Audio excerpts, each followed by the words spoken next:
Le Conseil des ministres a tenu sa séance hebdomadaire ce matin sous la présidence de Monsieur le Président de la République, chef de l'État, chef du gouvernement. Le point de presse que je vous propose ce jour portera sur 4 points majeurs. Le premier, il s'agit de l'adoption de 4 projets de décret. Un premier projet de décret portant transmission à l'Assemblée nationale pour autorisation de ratification de l'accord de Paris. La conférence des parties à la Convention cadre des Nations unies sur les changements climatiques a adopté par consensus le 12 décembre 2015 à Paris un accord appelé Accord de Paris qui a été signé à New York le 22 avril 2016 par 175 États dont le Bénin.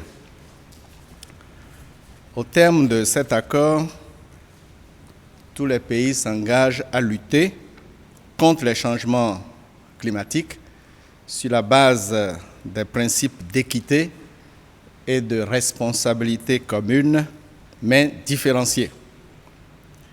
L'accord offre le cadre d'intensification des efforts qui vise à limiter l'augmentation de la température du globe. Il offre également le cadre de renforcement des mécanismes de financement. Le Conseil a adopté le projet de décret portant transmission à l'Assemblée nationale pour autorisation de ratification de l'accord de Paris qui a été signé à New York le 22 avril 2016. Autre projet de décret, le Conseil a adopté les décrets portant création de nouvelles charges de notaires, d'huissiers de justice et de commissaires priseurs. Ceci pour faciliter une meilleure accessibilité des populations aux offices ministériels. Ces différentes charges, 42 au total, sont créées conformément à la nouvelle cartographie judiciaire au Bénin. Le Conseil a autorisé par ailleurs le ministre de la Justice et de la Législation à organiser les concours d'accès à ces 42 nouvelles charges. Deuxième dossier important, programme d'urgence de renforcement des infrastructures universitaires. Le Conseil a adopté un programme d'urgence pour le financement d'infrastructures et équipements prioritaires à l'Université d'Abomey-Calavi, à l'Université de Parakou et à l'Institut de Savalou. La mise en œuvre de la nouvelle carte universitaire appelle des mesures d'urgence de renforcement des infrastructures et équipements pour la rentrée universitaire 2016-2017. L'Université d'Abomey-Calavi et l'Université de Parakou devront accueillir dès la rentrée prochaine des milliers d'étudiants en provenance des centres universitaires supprimés. Les capacités d'accueil des étudiants seront donc renforcées par 3 amphithéâtres, 2 amphithéâtres de 1600 places chacun à l'Université d'Abomey-Calavi et un amphithéâtre de 1600 places à Parakou, et la construction de ces infrastructures devra être achevée dans les meilleurs délais. Par ailleurs, il est prévu dans la nouvelle carte universitaire la création d'un institut, de l'Institut national supérieur des classes préparatoires aux études d'ingénieurs. Le centre qui a été identifié pour abriter cet institut se trouve à Pakpassa, dans la commune de Savalou. Ce centre a besoin d'être réhabilité. Le coût global de ce programme d'urgence s'établit à 2,9 milliards de francs CFA et le ministre des Finances a été instruit afin de débloquer ces ressources dans les délais les plus brefs. Troisième dossier. Contribution du Bénin au Fonds mondial de lutte contre le VIH-Sida, le paludisme et la tuberculose. Depuis l'année 2003, notre pays a bénéficié de l'appui financier du Fonds mondial pour un montant cumulé de 162,5 milliards de francs CFA affecté au renforcement du système sanitaire au Bénin et affecté également à la lutte contre le VIH-Sida, le paludisme et la tuberculose. Le Fonds mondial organise tous les 3 ans une campagne de reconstitution de ses ressources. Nous en sommes à la 5e édition. Le Bénin a été convié à la prochaine campagne 2017-2019 qui sera organisée au Canada dans 2 jours, c'est-à-dire du 16 au 17 septembre 2016. Le Conseil a approuvé une contribution du Bénin à hauteur de 2 millions de dollars à la campagne 2017-2019, campagne de reconstitution des ressources du Fonds mondial.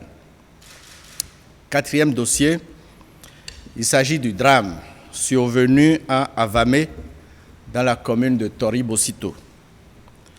Le Conseil a pris connaissance du compte-rendu du ministre de l'Intérieur et de la Sécurité publique relatif au drame qui est survenu sur le site de destruction de produits avariés à Avamé, dans la commune de Tori-Bosito. Il résulte de ce compte-rendu que le jeudi 8 septembre 2016, lors de l'incinération de produits avariés, un incendie a surpris des personnes qui tentaient d'extraire ces produits aux fins de récupération.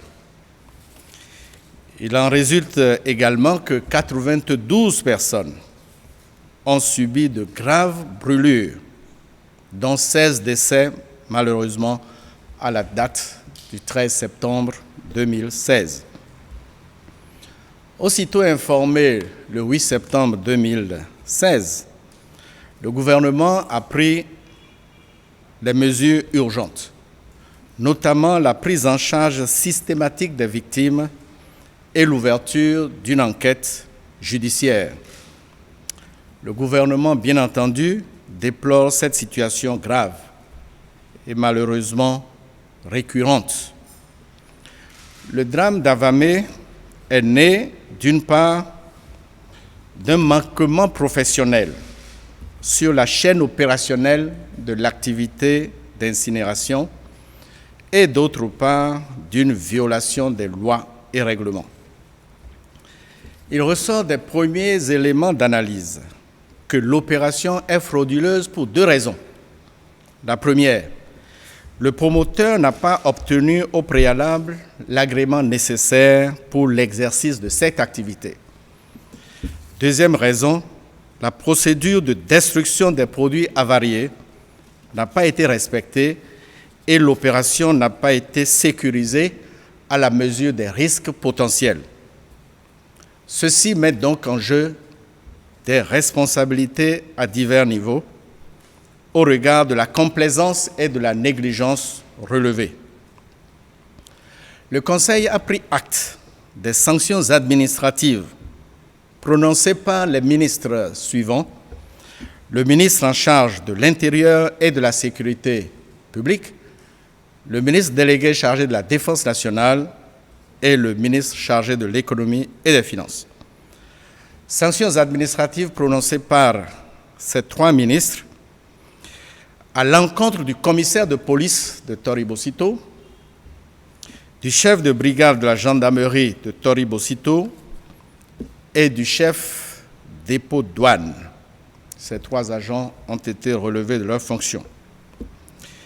Le ministre de la Justice et de la Législation a été instruit à faire accélérer l'enquête judiciaire entamée et à faire ouvrir des procédures à l'égard de toutes les personnes convaincues de faute. Enfin, face à ce drame, le Conseil appelle la population et toutes les couches sociales et professionnelles à plus de responsabilité, à plus de prudence, à plus de vigilance, à plus d'engagement citoyen et à plus de conscience civique. Enfin, à l'issue du Conseil et au titre des mesures individuelles, le général de brigade Laurent Amoussou est nommé chef d'état-major général des forces armées béninoises en remplacement du général de brigade Awal Naïmi, admis à faire valoir ses droits à la retraite à partir du 1er octobre 2016. Je vous remercie.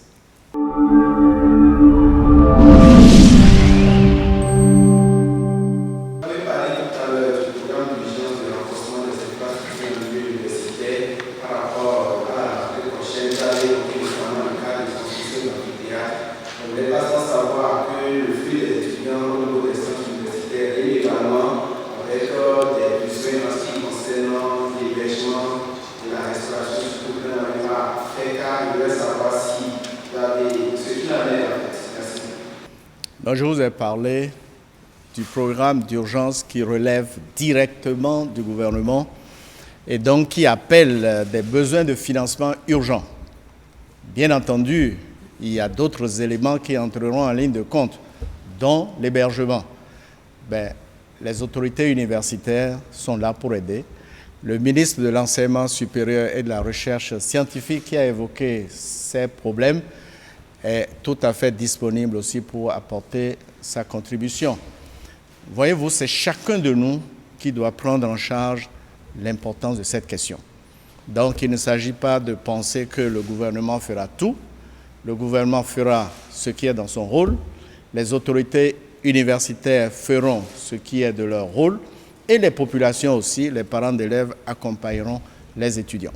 Est-ce que le plan annoncé, le programme d'urgence de droit pour les universités, est-ce que cela n'est pas en contradiction avec cette promesse faite par le gouvernement au Parlement, celui de pouvoir réunir les acteurs qui contestent la guerre universitaire afin, à travers un séminaire, pour l'atelier de pouvoir s'entendre sur le cadre de la censure?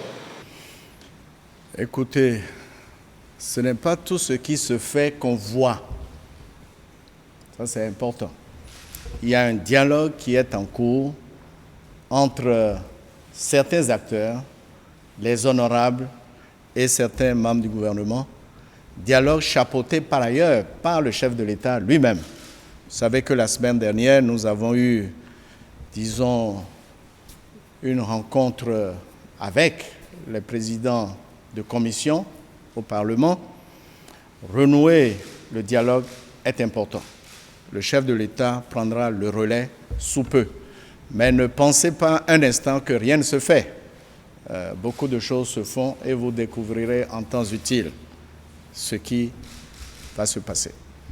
Est-ce celui qui gère la décharge ou celui qui a évolué la part? Il y a un promoteur qui n'a pas obtenu l'agrément pour faire ce genre d'activité. Et donc, nous considérons que sur toute la ligne, pour le promoteur, il y a fraude. Pardon? Mais je vous ai toujours dit ici,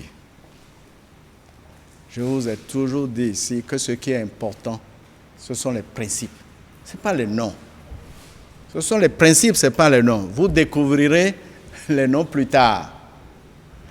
Il y a un promoteur qui n'est pas habilité à faire ce genre d'exercice et il l'a fait. C'est de la fraude. Et l'enquête judiciaire précisera davantage cette question. Je pense que dans nos échanges, oublions de parler des personnes. C'est les faits. Pas besoin de personne. Ma question, j'ai une question à vous concernant le dossier programme d'urgence de renforcement des infrastructures universitaires. Alors, l'un des problèmes liés à la massification dans nos universités publiques, c'est le manque d'enseignants. Qu'est-ce que le gouvernement compte faire à ce stade? Oui, il y a un sérieux problème de manque d'enseignants. Nous avons pour l'ensemble des centres universitaires à peu près 1200 enseignants, dont un peu moins de 300 professeurs titulaires. C'est insuffisant. Et le gouvernement envisage des recrutements qui seront lancés bientôt. Le calendrier est en train d'être affiné. Le lancement des recrutements, c'est dans les 3 ordres d'enseignement. Et on n'attendra pas de finir pour l'enseignement secondaire avant d'engager l'enseignement supérieur. Ce sera fait à la chaîne suivant une feuille de route qui est en cours d'élaboration. Disons une feuille de route qui est déjà finalisée. Voilà. Donc bientôt les concours seront lancés. Ce n'est pas seulement dans l'enseignement, mais dans beaucoup d'autres corps. Une augmentation de la subvention allouée aux universités et à la qualité de l'enseignement supérieur. Voyez-vous, nous ne sommes pas encore à l'arbitrage budgétaire. Donc il faut attendre ce moment-là pour qu'on parle d'augmentation de ressources. Mais ce qui est déjà important à noter, c'est que les ressources qui seront destinées aux universités ou bien aux écoles arriveront au cours de l'année 2016-2017 à temps. Cette option est déjà prise. Maintenant, pour les montants, vous savez, il y a beaucoup d'arbitrages budgétaires qui seront faits en ce moment-là, mais je peux vous dire qu'il n'y aura pas de réduction. Je suis visiteur de projecteur sur le Gabon. Vous savez, ce pays vit une heure d'incertitude, on peut dire. D'un côté, un président proclamé vainqueur, de l'autre, un opposant autoproclamé. On sait que dans ce pays, il y a une diaspora béninoise très forte, gouverner ses territoires, dit-on. Est-ce que, autour de la table de ces ministres-là, on a pensé à une mesure éventuelle lorsque le pays va se confier à l'élection? Le gouvernement s'est préoccupé de cette question depuis des mois. Et si vous avez suivi l'actualité aussi chez nous, et vous êtes journaliste, je suis sûr que vous avez suivi cette actualité, il y a eu des missions qui sont parties de Cotonou pour le Gabon, pour parler avec les Béninois, mieux cerner les difficultés. Ces missions ont pris contact avec certains autres pays pour le cas que vous envisagez. Donc, je peux vous dire qu'au niveau du gouvernement, certaines précautions ont été prises. Voyez-vous, jusqu'à maintenant, nous n'avons pas encore eu de problème majeur. Les consignes ont été données par le ministre des Affaires étrangères et suivies depuis Cotonou.